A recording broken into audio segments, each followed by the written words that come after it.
kita bersatu dalam doa. Bapa dalam sorga, kami bersyukur sore ini kami boleh kembali belajar untuk memperdalam pengetahuan kami tentang sejarah gereja, khususnya sejarah gereja GKPA. Berkati pertemuan kami dari awal hingga akhirnya. Demi Kristus Yesus kami berdoa. Amin. Baik, sore ini kita akan membahas dari topik yang telah kita sepakati minggu yang lalu, yaitu mengenai Panjaion, berdirinya HKBPA dan GKPA. Nah, dari pembacaan kalian, kira-kira ada pertanyaan nggak seputar topik ini? Ada yang mau bertanya? Kalian kan sudah baca kemarin bukunya. Kira-kira ada yang mau ditanyakan dari materi ini?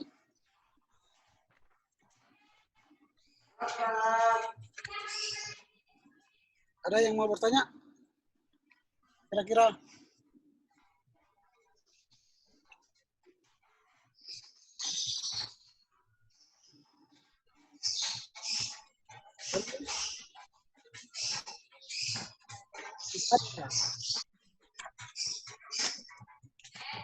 Oke, begitu ya. Kalau tidak ada yang bertanya,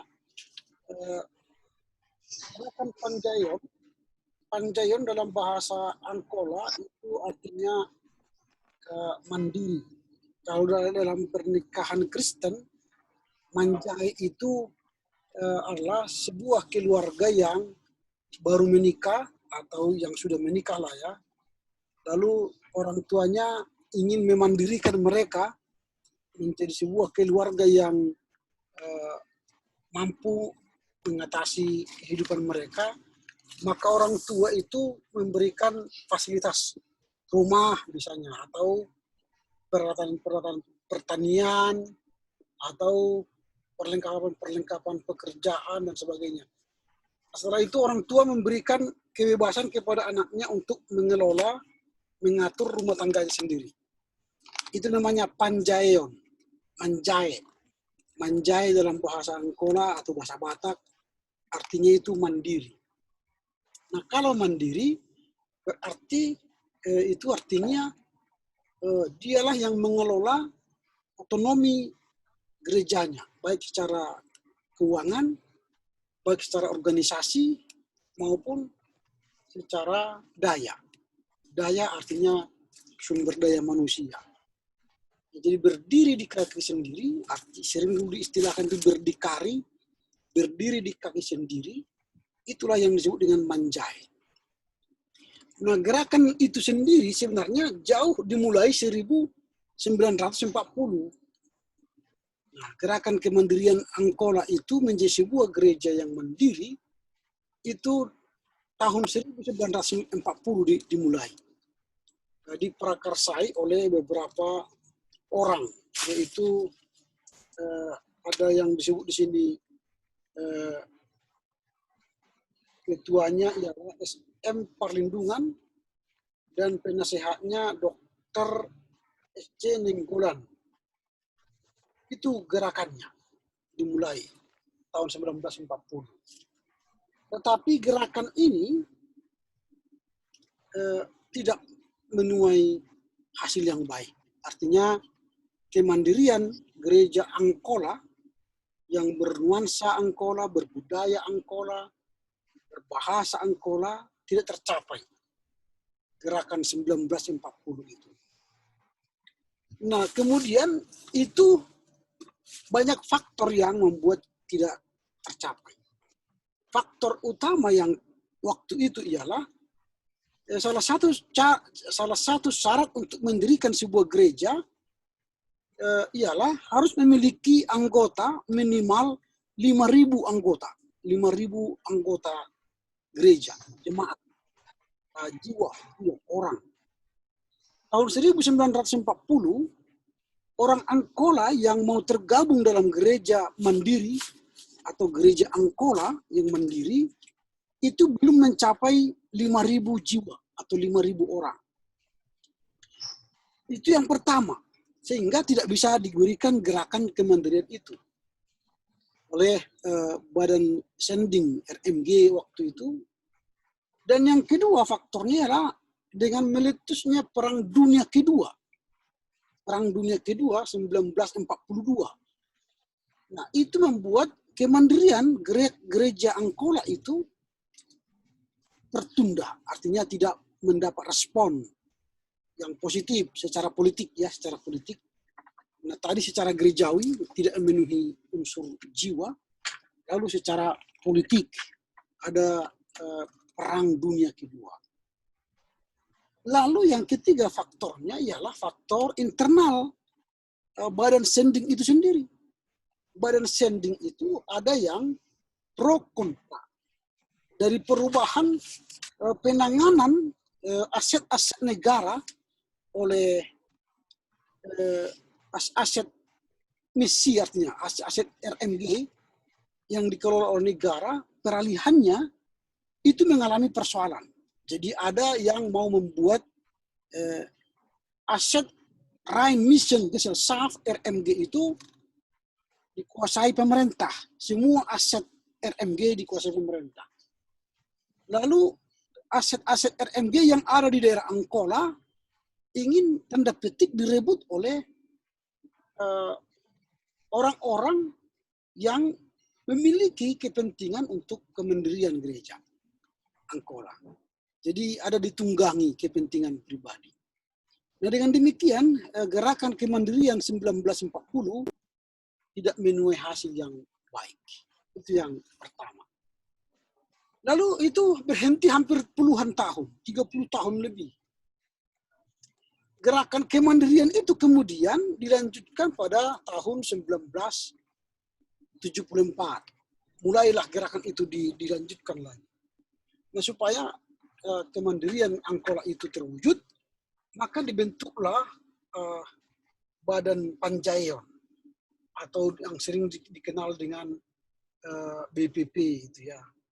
Itu gerakan-gerakan itu. Nah, untuk mewujudkan ini supaya segera terjadi, mulailah ada di beberapa daerah didirikan kesatuan-kesatuan gereja. Nah, adalah kesatuan gereja di beberapa kota. Di beberapa kota. Nah, kemudian di beberapa kota itu misalnya seperti di Medan adalah Hasadaun Kristen Angkola, ada Sauduran Kristen Angkola, ada Marserupan Kristen Angkola.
Saya matikan kameranya ya, sebentar ya.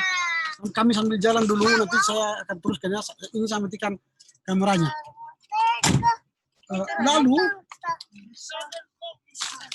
kemandirian itu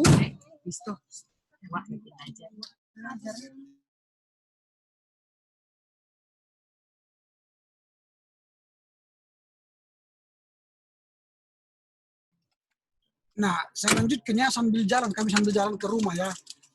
Lalu kemandirian itu diteruskan pada tahun 1974. Nah, wujud kemandirian itu sudah mulai kelihatan di berbagai tempat dengan adanya gerakan mendirikan gereja.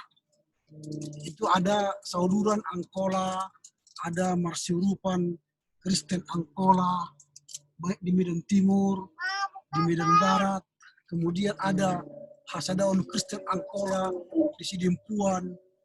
Itu ada gerakan-gerakan yang mewujud. Kalau 1940, gerakan itu belum ada wujudnya. Tapi 1974, wujudnya sudah ada. Dengan adanya Hasadaun Kristen Angkola tadi, Marsirupan Kristen Angkola, nah itu sudah ada wujudnya di berbagai tempat. Tetapi gerakan ini tidak serta-merta disetujui oleh HKBP. Itulah sebabnya gerakan ini memerlukan dukungan baik dari warga jemaat maupun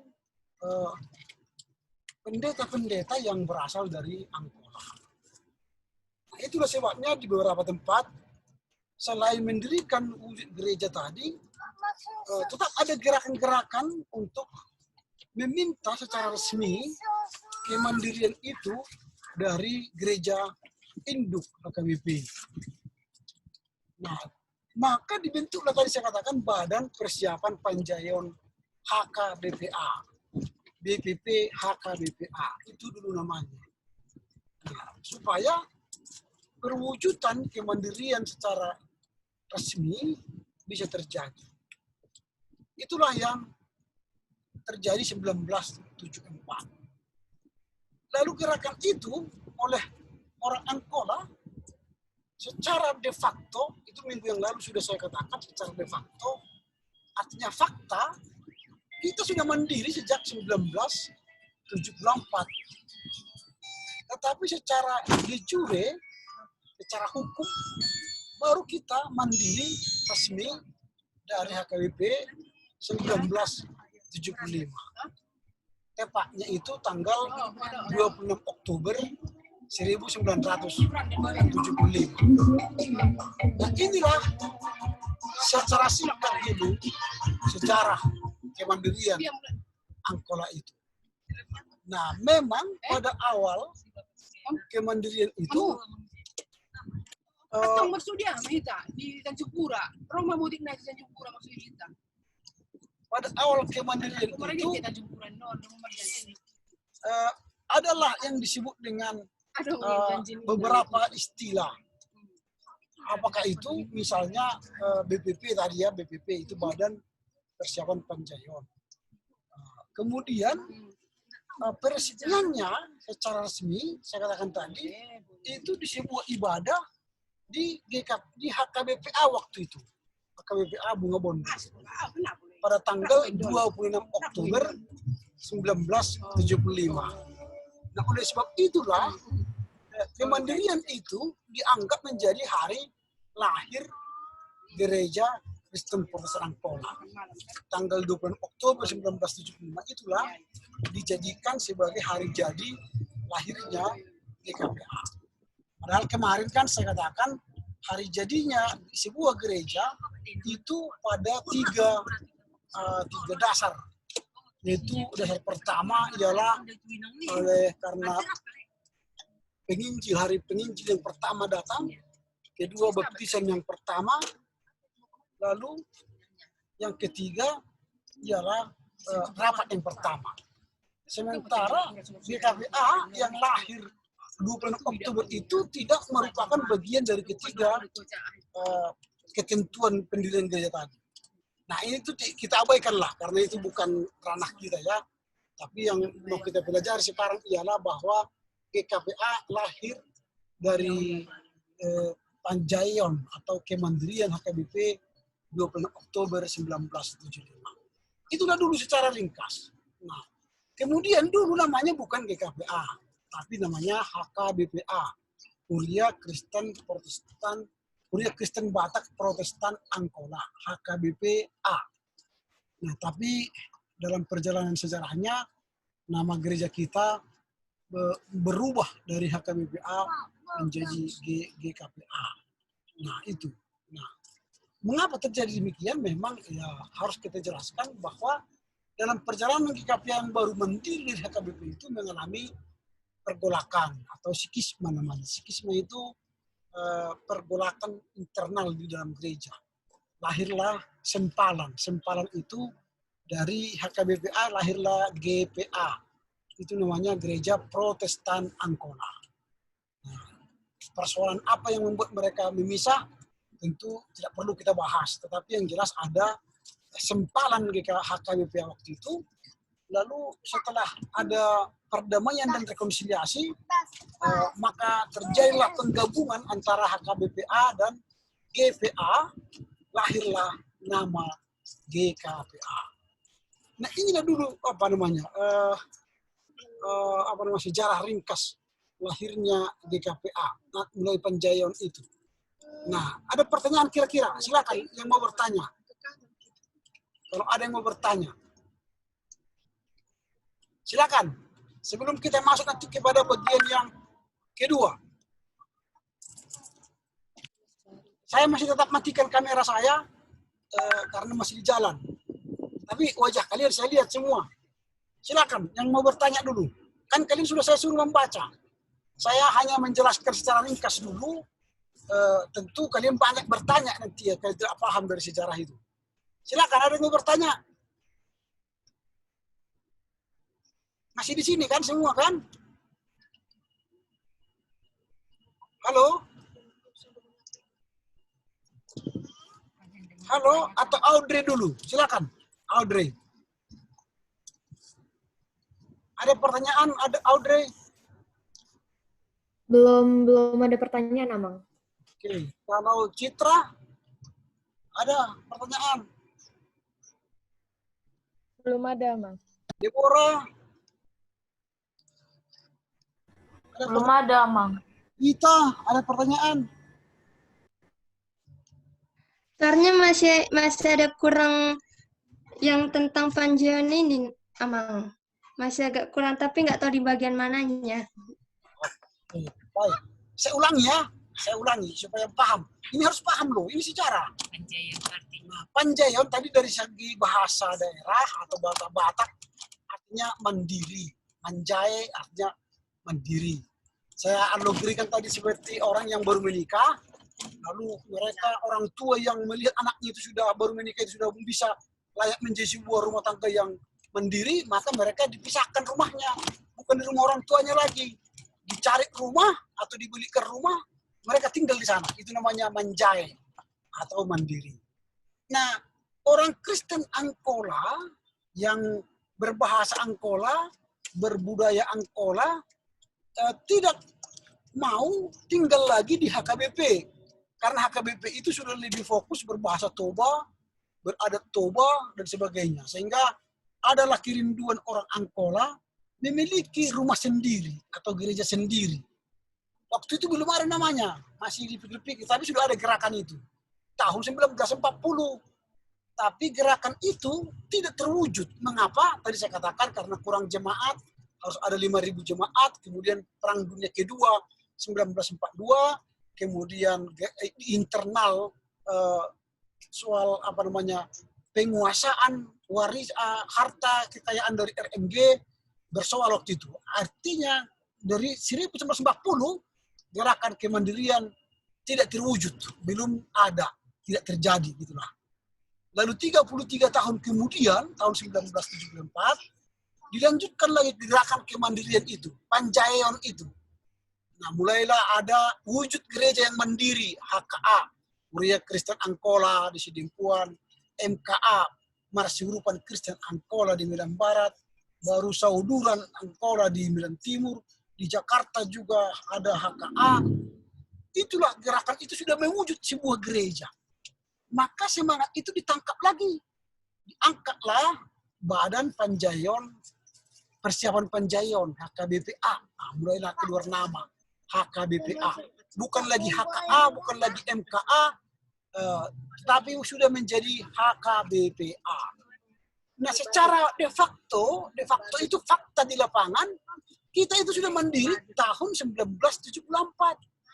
Tapi belum diakui oleh HKBP secara hukum.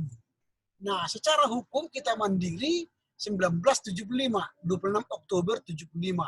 Yang diberikan secara ibadah di GKPA Bunga Bondar sekarang. Dulu namanya HKBPA Bunga Bondar. Nah, inilah gerakan kemandirian itu. Nanti naskah Panjayon, naskah kemandirian itu boleh kalian baca di belakang buku ini ada naskahnya. Bacalah. Lalu kalau enggak di almanak GKPA ada di belakang itu naskah Panjayon, naskah kemandirian. Nah, seperti itu Dita. Ada kira-kira pertanyaan atau masih kurang jelas? Silakan. Enggak ada, Amang. Udah ya? Nah, Sultan, bagaimana Sultan? Gak dengar, Mang. Kasih dulu, Mang. Udah mengerti ya? Hujan deras nih, Mang. Oke. Iya, Mang. Makanya kepala dengar, Mang. Kita apa itu? Lanjutlah ya. Kita lanjut ya. Oke, sambil minum kopi nggak apa-apa. Makan goreng gitu. Supaya santai. Nah, oke ya, kita lanjutlah ke bagian berikutnya. Nah, naskah Panjayon itu yang saya sebut tadi, nah itu akan kita lihat nanti. Dan siapa-siapa orang yang anggota BPP itu, Badan Persiapan Panjayon itu, lihatlah nanti di buku itu, ada banyak itu. Ada Sultan Kaliraja, ada baginda penyusunan Hasibuan, ada banyak di situ ya. Nanti kalian lihatlah. Mungkin opung kalian itu atau bagian dari keluarga kalian, ya itulah yang menggerakkan kita dulu dalam rangka persiapan Panjayon. Nah, dalam naskah Panjayon itu nanti kalian baca yang diberikan HKBP sebagai gereja, di HKBP itu terdiri dari 22 gereja. Itu di gereja-gereja yang ada di daerah Bonabulu. Bonabulu artinya Bonapasogit atau kampung halaman. Kampung halaman itu di mana? Di daerah Sipirok lah, di daerah Parasorak lah sekarang ya. Dan sekitarnya sampai ke Separalokole, ke Silantom sana. Nah, itu 22 gereja. Dan 22 gereja itu bukan gereja-gereja besar. Itu gereja-gereja kecil. Dan 9 orang pendeta. 9 orang pendeta yang diberikan HKBP untuk menjadi pendeta HKBPA. Nah, itu. Jadi 22 gereja, 9 orang pendeta, itulah yang menjadi warga jemaat GKPA atau HKBPA waktu itu. Artinya pada awalnya kemandirian GKPA ini hanya 22 jemaat dan 9 pendeta. Dengan melihat gereja yang sedikit ini dan kecil ini, keuangan kita tidak memadai, maka gereja HKBPA waktu itu ditopang oleh banyak orang. Orang-orang yang merantau di perantauan, yang rindu HKBPA itu mandiri, memberikan hati, tenaga, pikiran, dananya untuk kemandirian GKPA. Nah, inilah yang kita lihat, gerakan itu sangat luar biasa. Artinya mereka benar-benar memberikan hati untuk Tuhan. Nah, dengan demikian, kemandirian GKPA itu dari sedikit semakin lama semakin berkembang. Nah, tahun 1975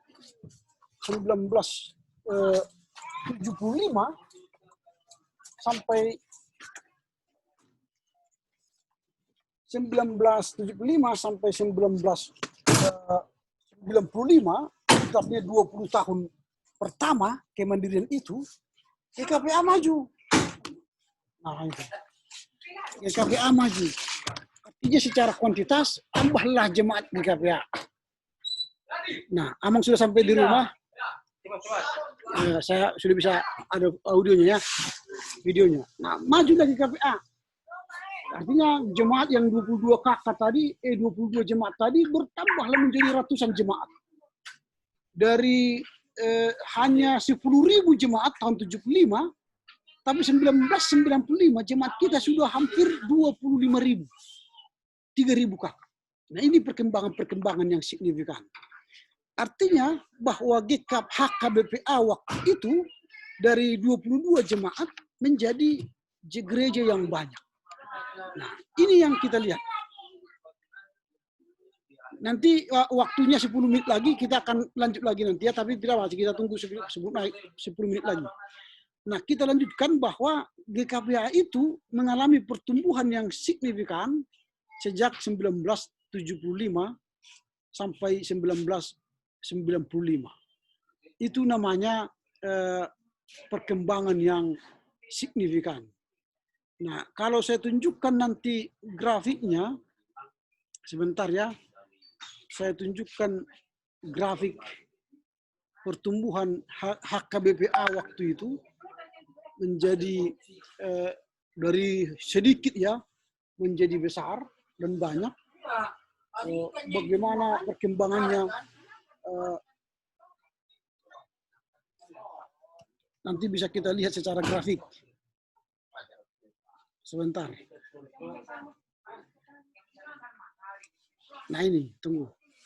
Saya tunjukkan dulu ya.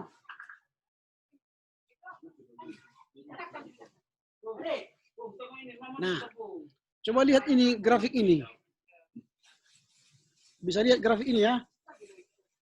Nah, angka pertumbuhan GKPA tahun 1975 sampai 1995, coba lihat grafiknya ini menaik begini.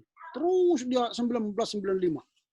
Dari 22 jemaat, 1995 157 jemaat, dari 10.881 jemaat jiwa, pada tahun 1995 menjadi 27.006 jiwa. Nah, itu berarti pertumbuhan warga jemaat itu begitu signifikan. Nah, luar biasa. Tetapi sejak 1995 sampai 2015 atau sampai sekarang pertumbuhan itu landai. Ini grafiknya landai sekali. Ada yang bahkan cenderung menurun, lalu menaik sedikit. Nah, sekarang posisi kita 29.000 jiwa dan 174 jemaat. 4 distrik, 31 resort. Nah, ini kan sudah lihat datanya ya. Inilah data kita sekarang. Nah, dari angka ini, maka kita boleh lihat bahwa perkembangan GKPA sepanjang rentan waktu 20 tahun pertama ini luar biasa. Tapi 20 tahun berikutnya, 1995 sampai 2000 sekarang, 20 tahun berikutnya, kita landai. Tapi 20 tahun pertama kita melejit dia, meroket dia. Dari 10.000 menjadi 29.000, dari 25.000 atau 15.000, perkembangannya signifikan. Ini kita lihat perkembangan GKPA itu. Nah, sekarang GKPA melandai, tidak begitu banyak perkembangannya. Mengapa? Ini kan pertanyaan kita, mengapa? Karena banyak orang GKPA tidak cinta lagi GKPA. Banyak anak-anak dari opung-opung kita yang pejuang-pejuang GKPA dulu tidak di GKPA lagi beribadah. Itu makanya kita ajari sekarang kalian supaya cinta GKPA. Supaya nanti Devania, supaya Audrey, Monica, Citra, Deborah, Dita, Sultan, Jessica, Tessa, William, dan si Kristi di GKPA. Menikah di GKPA. Gitu. Cinta GKPA. Kalau kalian menikah, pergi ke GBI, ke Pentakosta, ke GKI, hilanglah GKPA ini. Maka 5 tahun lagi kosonglah GKPA. Tinggal bangunan lain. Ini persoalan kita. Pertumbuhan GKPA sekarang melandai. Bahkan cenderung menurun. Jangan-jangan nyungsep. Kembali lagi 10.000 nanti jemaat kita. Kembali 22 jemaat lagi berhilang. Karena ya tidak ada gerakan kita untuk maju. Nah ini, jadi mengapa diajari sejarah kepada kalian? Supaya kalian tahu sejarah, lalu kalian ikut dalam sejarah itu menambah GKPA maju. Dengan kalian nanti menjadi jemaat yang bertumbuh tahun-tahun 2025, maka GKPA sudah 50.000 jiwa. Iya kan? Dengan cara kalian yang membawa orang-orang ke GKPA. Ayo bergereja di GKPA, panggillah teman-temanmu. Ayo bergereja di GKPA, karena GKPA itu adalah gereja yang unggul melayani dalam kebersamaan. Apanya yang unggul? Ya pelayanannya. Apa yang unggul? Wah, di GKPA itu belajar sini sekarang sudah online loh kan gitu. Sudah pakai Zoom kan gitu. Keren kan gitu. pengajar-pengajarnya keren kan gitu kan. Itu. Nah ini contoh keunggulan-keunggulan. Nanti ini setelah kalian selesai, ini semua pelajaran kita ini saya akan unggah di YouTube. Kalian boleh lihat nanti. Nah ini kan pelayanan yang baik kan.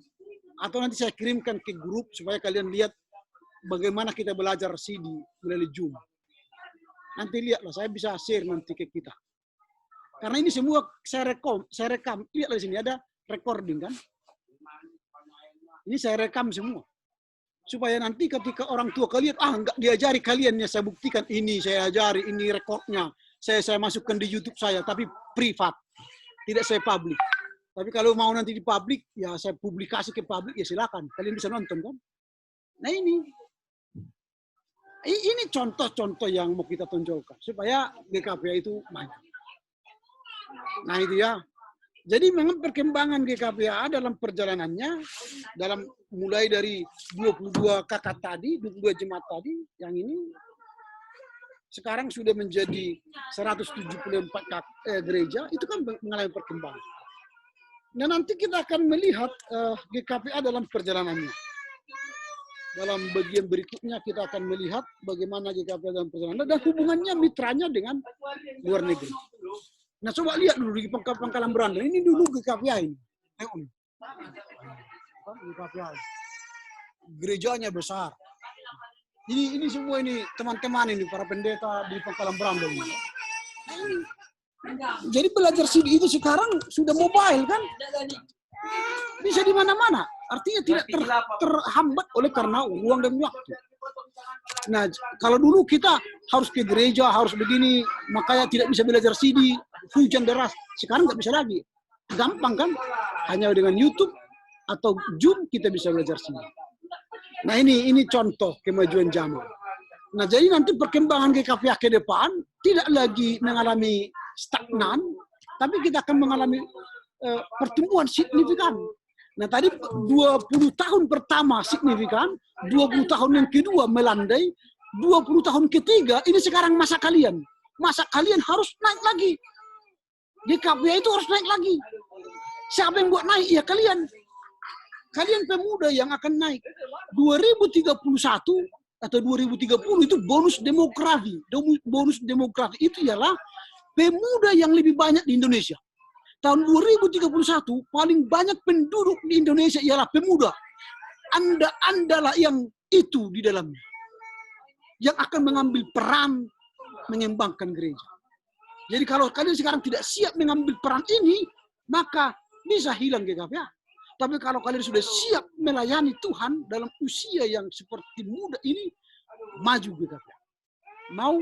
Ya, ambil bagian lah. Jadi jangan berhenti di pelajar CD ya. Tapi mulailah ada hatimu, saya ini ingin melayani Tuhan. Melalui diri saya, apa adanya saya. Tidak saya katakan harus pendeta, tapi kalau mau jadi sekolah pendeta nanti bilang sama Amang supaya saya daftarkan ke STT Besar Medan kan. Siapa yang mau kan? Saya tolong. Misalnya Devania, saya mau pendeta, saya akan tolong. Atau Jessica mau jadi pendeta, saya tolong. Supaya kita bergerak arah-arahan menuju gereja yang besar ini. Nah itu. Jadi ini yang mau saya sampaikan. Waktunya tinggal sedikit lagi. Saya undang lagi ya. Supaya bagian yang kedua kita belajar ya. Saya undang lagi ya. Oke ya, sampai di sini dulu. Baru saya undang lagi.